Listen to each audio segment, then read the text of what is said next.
آلہ وصحبہ اجمعین، اما بعد، اعوذ باللہ من الشیطان الرجیم، بسم اللہ الرحمن الرحیم، انما یخشی اللہ من عبادہ العلماء۔ صدر انجمن، محترم سامعین، حکم صاحبان و معزز علماء کرام، دوستو، ساتھیو، اساتذہ کرام اور مہمانان خصوصی، آج کے سالانہ انجمن میں جس موضوع کو لے کر حاضر ہوا ہوں وہ ہے علماء کا مقام۔ محترم سامعین، اللہ تعالیٰ کا بے پایا شکر احسان ہے کہ اس نے اپنے فضل و کرم سے ہمیں علم سیکھنے اور سکھانے کا موقع دیا۔ اس پر جتنا بھی ہمار آپ اللہ تعالیٰ کا شکر ادا کریں بہت کم ہے۔ محترم سامعین، اللہ تعالیٰ کی بے شمار نعمتیں ہیں، ہم اگر گننا چاہیں تو گن نہیں سکتے، ہم اگر شمار کرنا چاہیں تو شمار نہیں کر سکتے۔ سب سے بڑی دولت اسلام کی دولت ہے، سب سے بڑی نعمت ایمان کی نعمت ہے۔ ہمیں اس کی اہمیت نہیں معلوم، کیوں؟ اس لیے کہ ماں باپ سے مفت مل گئی۔ اس کی قدر و قیمت بلال سے پوچھئے، اس کی قدر و قیمت صہیب الرومی سے پوچھئے، اس کی قدر و قیمت زید بن حارثہ سے پوچھئے، اس کی قدر و قیمت عمار سے پوچھئے، اس کی قدر و قیمت یاسر سے پوچھئے، اس کی قدر و قیمت سمیہ رضی اللہ عنہ سے پوچھئے، جنہوں نے لا الہ الا اللہ کی خاطر کتنے تکلیفیں اٹھائی، نہ جانے کتنی قربانیاں دی، تب جا کر انہیں اسلام کی دولت ملی، ایمان کا خزانہ ملا۔ محترم سامعین، عالم حافظ قاری بھی ہو، تھوڑی بہت انگلش بھی آتی ہے، مگر تنخواہ کتنا؟ بس حسبِ لیاقت، مطلب 10-12 ہزار۔ مولوی اگر امام ہو تو اس کی ذات اور سستی ہے، بیچارے کے لیے اتنا مصلی اتنے متولی، جب بھی مسجد میں آتا ہے 2-4 سنا کر جاتا ہے، جب بیوی کے سامنے منہ نہیں کھول سکتا، مسجد میں آ کر سب کچھ کھول دیتا ہے۔ تعجب کی بات ہے، انصاف کی باتوں کا معمولی اثر ان کی بیوی، ان کے بال بچہ پر نہیں ہوتا، جن کے غصے سے ان کے بیٹے نہیں جلتے اور نہ بیوی ڈرتی، ہم مسجد کے امام کو ڈرانا چاہتے ہیں۔ لوگ معمولی تنخواہ دے کر اخلاص کی بات کرتے ہیں، لوگ تنخواہ کو لے کر مولوی صاحب سے مذاق بھی کر لیتے ہیں کہ آپ کی تنخواہ برکتوں والی تنخواہ ہے، کتنی برکت والی تنخواہ ہے سب کو معلوم ہے۔ الیکشن میں سے ایک پارٹی کا ساتھ تھا تو امام نرشد لی ہوگی، اگر ساتھ نہیں دیا تو بندہ آ گیا، ہمارے مخالف نے خرید لیا ہوگا۔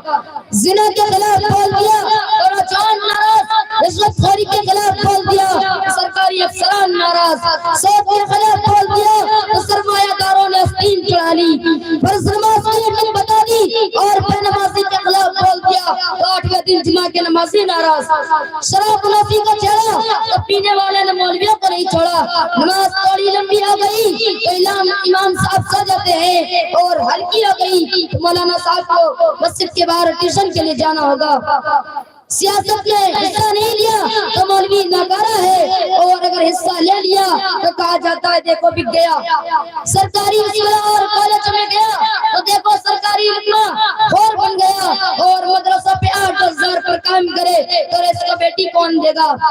چندہ کر کے بچوں کو پڑھائے تو بھیک مانگ رہا ہے، اور اپنی تجارت کرے علم مسائی کر رہا ہے۔ گاڑی سے چلے تو ضرور اس کا غفلت کیا ہوگا، اور پیدل چلے تو فٹیچر ہے۔ غلط باتوں پر ٹوکے تو پرانے خیال کا ہے، اور نہ ٹوکے تو ساری خوفیہ کے ذمہ داران علماء کرام ہیں۔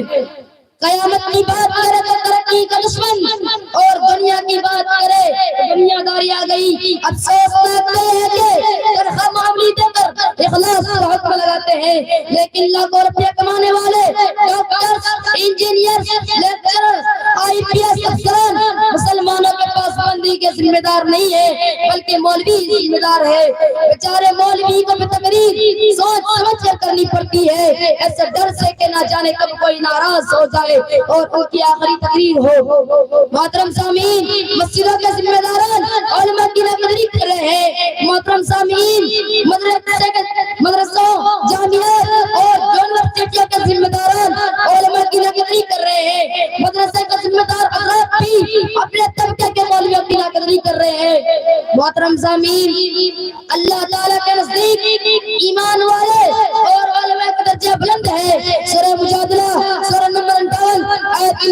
رب يرفع الله الذين آمنوا منكم والذين اوتوا العلم درجات. اللہ تعالیٰ تم میں سے جو ایمان لائے اور جو علم دیے گئے ہیں درجے میں بلند کر دے گا. عالم اور جاہل برابر نہیں، جس طرح دھوپ چھاؤ برابر نہیں، جس طرح اندھیرا اور روشنی برابر نہیں، جس طرح دن رات برابر نہیں، اسی طرح عالم اور جاہل برابر نہیں. اللہ تعالیٰ فرماتا ہے سورہ زمر سورہ نمبر 39 آیت نمبر 9 قل هل يستوي الذين يعلمون والذین لا يعلمون انما يتذکر الالباب. بتاؤ کیا علم والے اور بے علم والے برابر ہیں؟ بے شک نصیحت وہی حاصل کرتے ہیں جو عقل مند ہے. بندہ میں سب سے زیادہ اللہ سے ڈرنے والے علماء ہیں. سورہ فاتر سورہ نمبر 35 آیت نمبر 28 انما یخشی اللہ من عباد العلماء. اللہ کے بندوں میں اللہ سے سب سے زیادہ علماء ڈرتے ہیں. علماء کرام وہ ہیں جو لوگوں میں سب سے افضل ہے. صحیح بخاری کتاب فضائل القرآن حدیث نمبر 527 خیرکم من تعلم القرآن وعلمہ. تم میں سب سے بہتر وہ شخص ہے جو قرآن کو سیکھے اور دوسروں کو بھی سکھلائے. علماء کرام وہ ہیں جن کے لیے پوری کائنات رحمت و مغفرت اور برکت کی دعائیں کرتی ہے. جامع ترمذی حدیث نمبر 2682 وَإِنَّ الْعَالِمَ لَيَسْتَغْفِرُ لَهُ مَا فِي السَّمَاوَاتِ وَمَا فِي الْأَرْضِ حَتَّى الْحِيتَانُ فِي جَوْفِ الْمَاءِ. عالم کے لیے آسمان و زمین کی ساری مخلوقات مغفرت کی دعائیں کرتی ہے، یہاں تک کہ پانی کے اندر رہنے والی مچھلیاں بھی. علماء کرام انبیاء کے وارث ہیں. ان العلماء ورثۃ الانبیاء. علماء انبیاء کے وارث ہیں. اسی طریقے سے عالم دین عابد سے افضل ہے. صحیح بخاری جامع ترمذی حدیث نمبر 2688 قال رسول اللہ صلی اللہ علیہ وسلم فضل العالم على العابد كفضلي على ادناكم.